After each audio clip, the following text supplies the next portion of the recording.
Thanks for taking a few minutes to listen to the presentation on how TIPS and the STEAM space can work together to do something fundamentally unique. TIPS stands for Teams of Innovative Problem Solvers. We've been around for 6 years supporting teams in FIRST, from Junior FLL through FTC, and Divisions 1 and 2 of Odyssey of the Mind. If you don't know, FIRST is a robotics program where kids learn to build, program, and deploy robots. Odyssey of the Mind is a creativity program where kids write, produce, and perform their own skits with sets, costumes, props, songs, dances, and dialogue. We're a 501c3 nonprofit.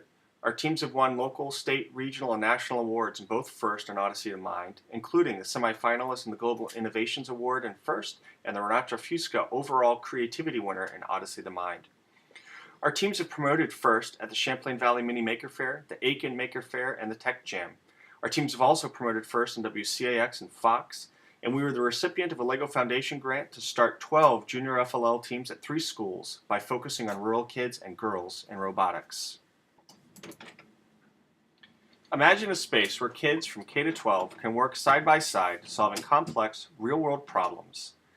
Over those 12 years, kids would solve 36 problems with FIRST robotics in the fall, creativity in the winter through Odyssey of the Mind, and science in the spring with the Google Science Fair. This would make for year-round problem solving. Some of those solutions would warrant patents or copyrights and could lead to the formation of businesses that make the world a better place.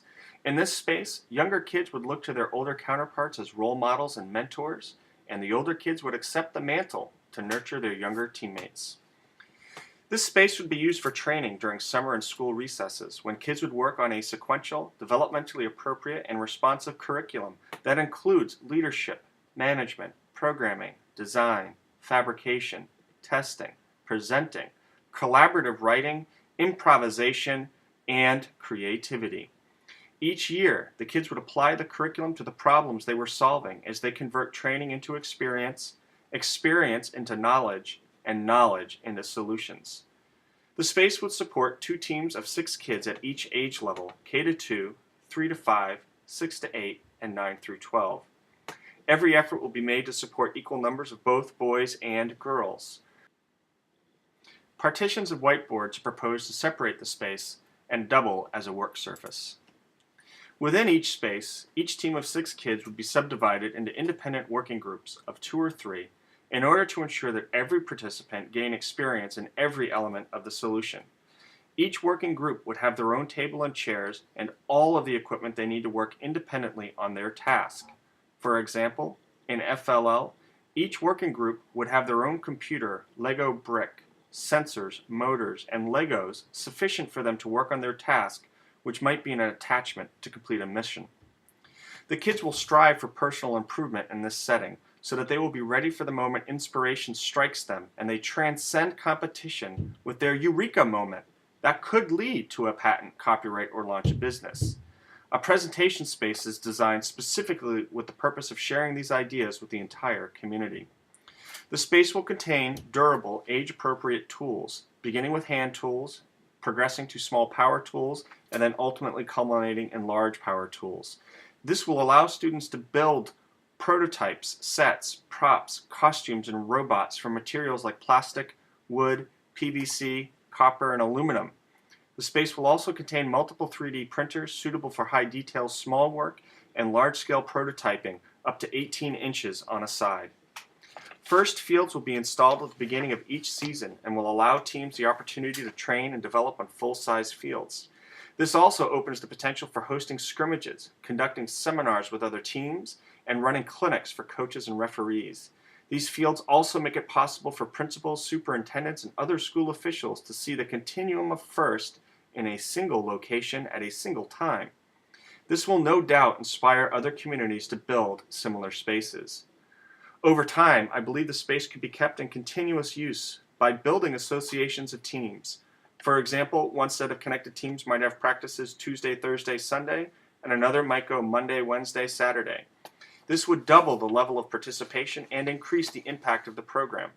It might be reasonable to expect that an association that develops inside the space might choose to partner with a school to move closer to home. In this way, associations might be incubated by the space.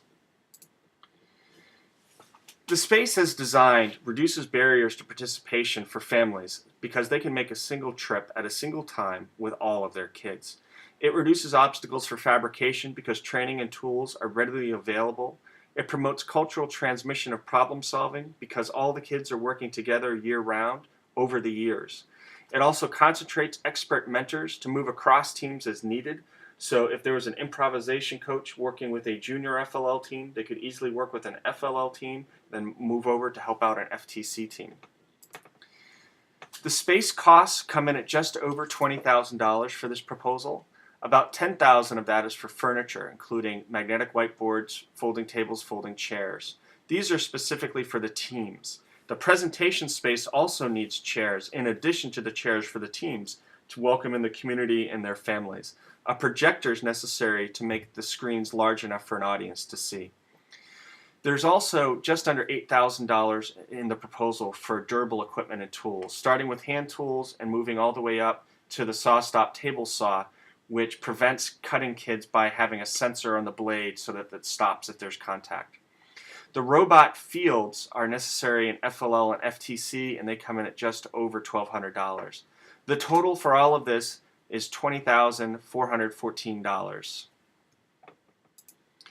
If you have any other questions or comments, please feel free to contact me directly. My email is pkfitz@tipsvt.org.